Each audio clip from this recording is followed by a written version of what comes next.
Hey there, and I'm going to review a movie, one that I reviewed a while back, but this time I've got my son Matt here, and basically we're going to be looking at Night Train to Terror again. Yes, it's one of my cheesy favorites, and why am I re-reviewing this?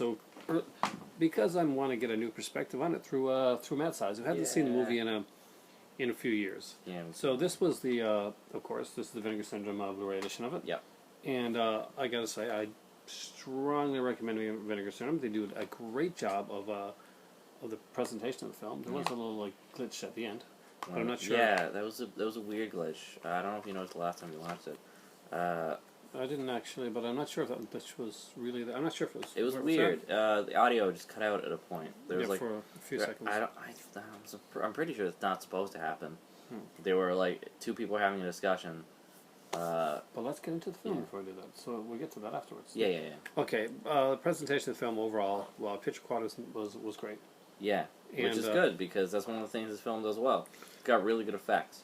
Yeah, the film Night Train to Terror, which we've talked about before, so let's just we'll kind of get into the movie and we're going to get into the stories. The movie starts out with the most obnoxious band on the face of the earth in a train. That being said, the song's stuck in my head.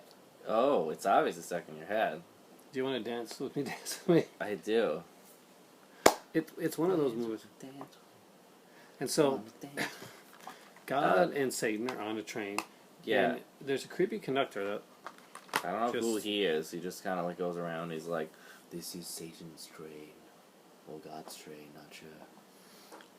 It's a band, and they're doing. And yeah, there's a band, and they're literally just singing the same song for the entire film. The band think they're going to Vegas, although the train is going up in the sky somewhere. So you're not quite sure about this. It's like it's going on a track. It can either go down or up, but it's going to crash and become a ghost train later. So they've got to kind of decide where these musicians are going to go, and while they're waiting for this train to crash, they decide that they're going to look at 3 recent cases, and see if these people are going to go to hell, heaven, or purgatory. Yeah. The first case is the case of Harry Billings, and this story made absolutely 0 sense. I didn't really I was playing answering messages on my phone, but I didn't really understand at first what was going on. Well, at the beginning of the movie, Harry is on his honeymoon with his wife, who for some reason he is careening quickly down the road, and we see him crash off that bridge from Smallville, I think. And except for there's no Clark this time, so no bald-headed obsession. So he basically ends up in an asylum because his wife is dead. He ends up in an asylum that ends up you see him picking up women, and then they're in the asylum. All of them are naked. Yeah. There's also a creepy rapist guy. And played by Richard Mall from of course and some girl that he has some connection to. There's a doctor. There's a doctor that's giving him drugs, that's hypnotizing him to go out and pick up girls. He picks the girls up from everywhere. The first one is that we see him pick up is a bartender. The second girl we see him pick up is in church. He goes into a church and he drugs her communal wine. I kid you not. He drugs her communal wine. He gets her out of there, and the third girl, I don't remember how you did to get her out of there. He just finds her. He's at a restaurant. He just sits down. He gives her a drink. Sits down at a restaurant. Casually hands her a drink, and she just drinks. He's got to be dragging a lot of unconscious people out of very public areas, and nobody's noticing this. The movie goes back and forth, and it seems like he's bringing them to the asylum, and they're getting raped and stuff like that. But then, out of nowhere, Richard Mall's character comes in and starts cutting off a girl's leg after he shows her cutting off. Oh breast, no! Oh, it's the most calm reaction to get your leg cut off. Yeah. But you got to show her breast first. Yeah. And from the really close-up scene, it was obvious that she just had recent breast implants. You could see actually the scar on her breast. And the secret is they're selling the body, the organs, and not even the organs. Yeah, just the body parts. Actually, that's right. Because they cut off legs. You see legs and body parts and heads mostly, which they say they're selling to medical campuses. Yeah, no, because there's not much to do with the effects. It's just like you see a few prop heads and legs and stuff, and that's okay.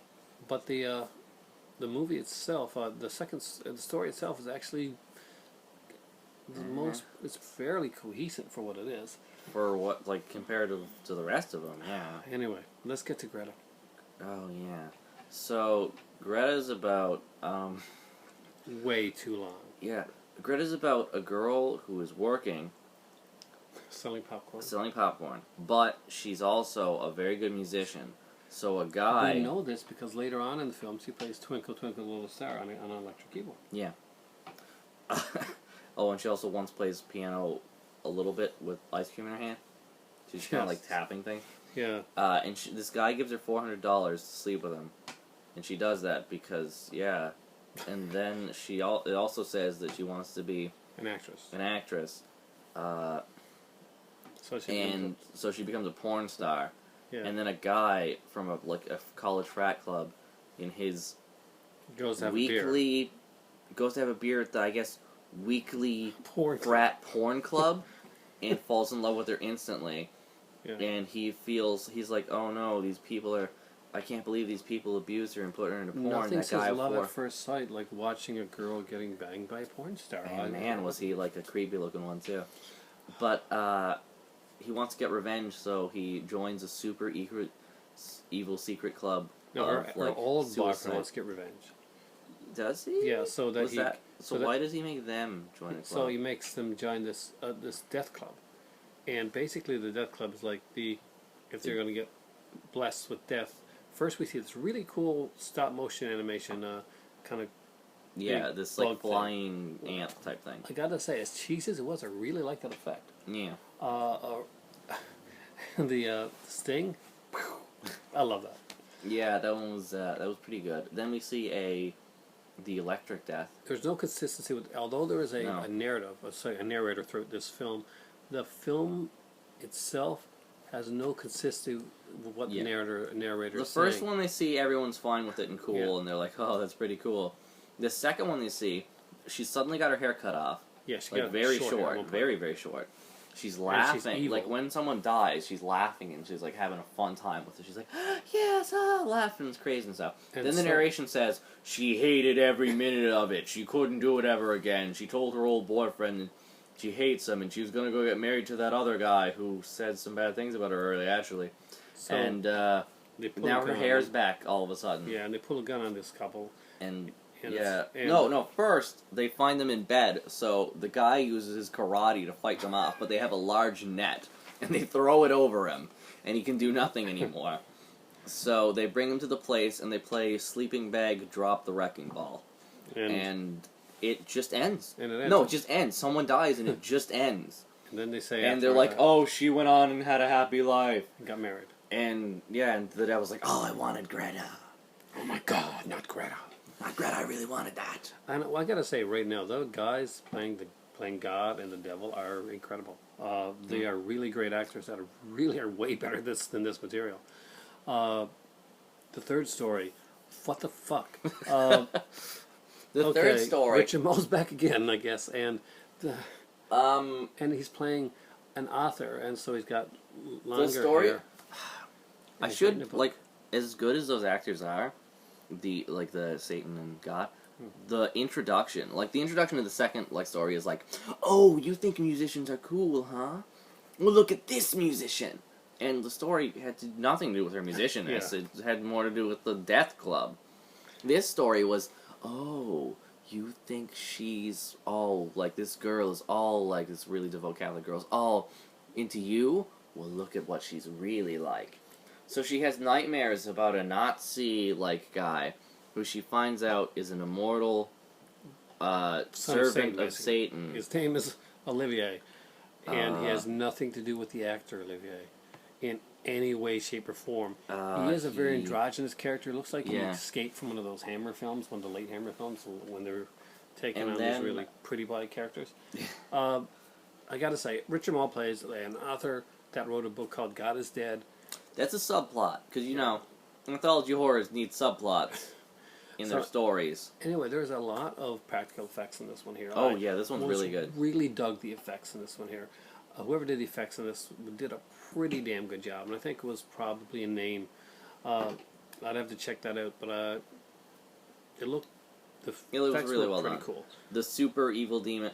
There is one scene though, near the end, where it goes Team America World Police, and there's silly puppets like flying towards a cross, and they burn to death. But it was still cool. It was still cool, and but this story they try to make a story out of it. But it's two different stories that just don't match up. Kind of slapping around, and it was in one area. It is horrible. I have to check something here. Yeah, I'm gonna try and check who it is. No, I'm just trying to see if we have the time to watch the other movie. Maybe we'll watch Greta. Oh God. Anyway, so overall, the movie ends with, well, we're not going to tell you. You've got to go watch it yourself. So cool. Pick up Vinegar Syndrome's great edition of this horrible film. Who wins their souls? You find out. And you get to learn the secrets behind I forget what he called it, like the Devil's Ride or something like that. Come on and dance with me, dance with me. You will be singing that song by the end of this movie. And so what do you give this one? I give it it's hard to say. You usually don't ask me what I give it like score wise. I guess I give it like a 7 because the effects are really good, but the stories are just confusing. I give this one here, story wise, it gets a 3 out of 10, but for fun, this movie gets really a 9 out of 10 it is dancing really pop stars. And I gotta go get my tea, so we gotta go to the kitchen. And you ready? Yeah. So right now for me it is time for tea. Everybody's got something to do, everybody but you.